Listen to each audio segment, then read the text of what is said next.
Record. All right, welcome to the Fundraising Leadership Podcast. This is episode 9. I'm David Langiuli, and I'm with my colleague Hello, this is Sylvia from Barcelona, Spain. We are part of the Fundraising Leadership team, and today for the podcast, we have a guest, Charlie Rose, who is the SEO mechanic. Welcome, Charlie. He's more sexy than the name we say. Oh, Charlie's so sexy. He's He's more sexy than the name of the company. I'm saying it loud. Yeah. He's a sexy, eccentric dude. He's got one of those Grizzly Adam beards, and we love him. And so welcome, Charlie. Oh, thank you guys for having me. Yeah. So Charlie, you were a guest blogger for the Fundraising Leadership community this week, and you shared an article with our community on creating like a donation landing page. So why don't you just share a little bit with our audience? It was a great article. I love it. The Fundraising Leadership Academy has landing pages for some of our work, and you've given us advice on that as well. So why don't you share with the audience, like, what are some of the best practices around donor landing pages? Yeah, it's one of those things that unless you're in the digital marketing space for a while, you might not think about it, but the donation page, and for other companies, even the contact page, has a tremendous weight on potentially turning that visitor into a donor or a customer. Even when it comes to things like, print magazine ads, if they end up on your website, they're still going to land on that donation page to possibly make a donation. So definitely want to address that. And it really just depends on your organization, but there are certain things that are relatively cheap to try and to experiment with that could end up generating more revenue for sure. Yeah, well, say something about design, because like at Fundraising Leadership, we take a stand, although I would say we've been getting some creep around this, like around kind of a minimalist, essentialist approach to landing pages, and that goes to design. So what are your thoughts on that? Yeah, I'm really the same way. Less is more in this situation. You don't want to give people the opportunity to be distracted from the kind of the mission at hand, and that's having them fill out that page. Mm-hmm. So there's really just a bare minimum amount of information you need to have on there, but definitely having a nice, very appealing just layout, making sure that your form is stylized well, that it looks neat, that it doesn't look like it was just embedded from some sort of theme or template. The next thing you definitely want to think about is having an attention-grabbing headline, something that draws them in and makes them feel like they need to help out your organization or have that desire to complete the process. And crafting that message that also draws them in to further explain why they want to donate to your organization. And these are elements that you might already have as an organization, but maybe just reformatting them and stripping them down and not giving people everything. You don't want to give them the ingredients on the back of a cereal box. You just want to highlight the important things. And then, I like what you say, Charlie. I mean, what I'm listening is that going back to the sexy word, the websites need to be sexy from a content perspective and also from a design perspective. Mm-hmm. And I really like what you're saying. And I like the idea of less is more, because sometimes because we want to explain things, we distract people and we don't make it easy for people to make the donation for the cause. And I wanted to ask you about the call to action, because some organizations forget to make this final call.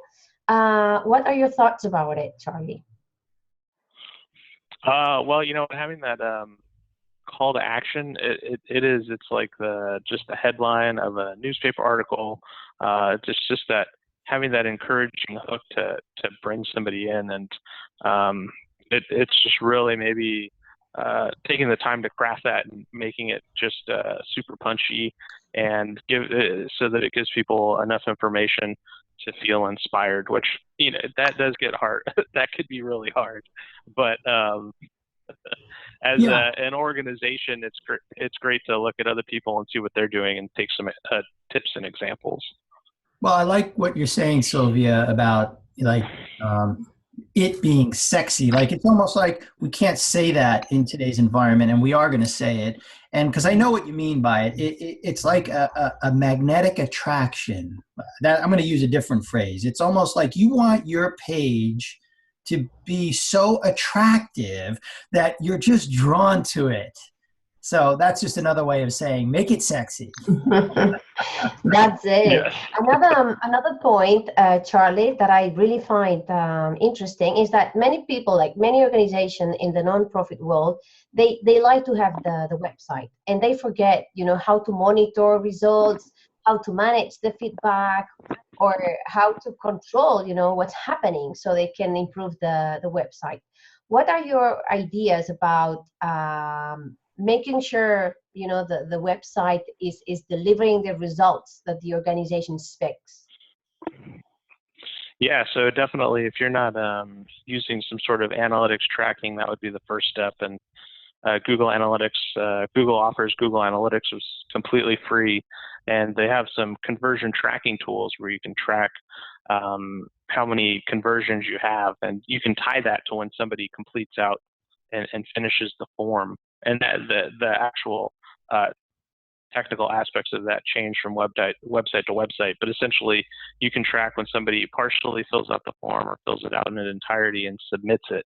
And then you can use that as a conversion tracking tool. And that's super useful, because then when you make these little changes, you can see, hey, what kind of impact did it have? For you guys, for instance, a few months ago, we just changed the call to action for one of the buttons on your site for having people get exclusive leadership tips, and instead of just having it say sign up, we did the simple thing of get started now, which kind of compels people, hey, I want to do this right now, as opposed to sign up. Sign up has no pull. It doesn't tell you that you can start the process right now, or there's a immediate instant gratification. Yeah, so you've been helping us with our website, especially in just little tweaks like that, in terms of call to action.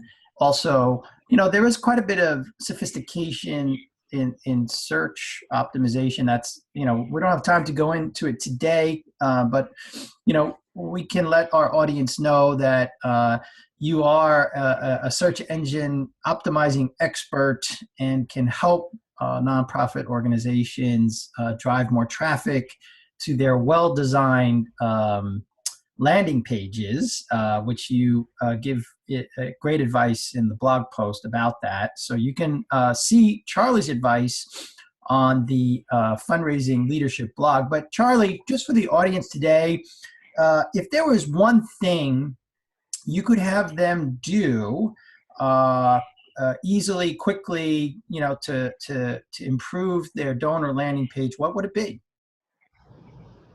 Yeah, I'd say the best thing that anybody could do is, if you have reservations about whether it looks good, because if you're the one that's designing it, you're kind of partial to saying it looks good, ask somebody that's impartial what they think of your landing page, and if it's complicated. And if you can find even a child who's like 8 or 9 or 10 years old and say, hey, does this look like it's easy to do? And they come back and say, no, it's too complicated. Then that's just a great place to start. And that's something everybody can do before you get into the real technical. Get an unbiased opinion. Wonderful suggestion. So go have a child look at your donor landing page and see if they want to donate some of their penny jar money. I love the idea, Charlie. I'll do that right away with my kids. So, yeah. I think we need to have some of our children, Sylvia. Sylvia and I both have children. Charlie has children. I think it's time for all of our children to look at the Fundraising Leadership website. Doctor, heal thyself, Exactly. So that's something that we encourage you to go put into practice. And this has been David Langiuli with Sylvia from Spain and Charlie Rose, the SEO mechanic. Where can they find you, Charlie, on the web if they want a little help or advice? Yeah, they can visit me at SEOmechanic.com. And I also have a podcast on iTunes as well, and lots of great free tips for people to check out. I try to make it super user-friendly, so if you just want to learn more about search engine optimization, check out my site. Well, thanks for being our guest today, Charlie, and now go put it into practice. Take care. Go. Enjoy. Bye-bye. Bye. Bye.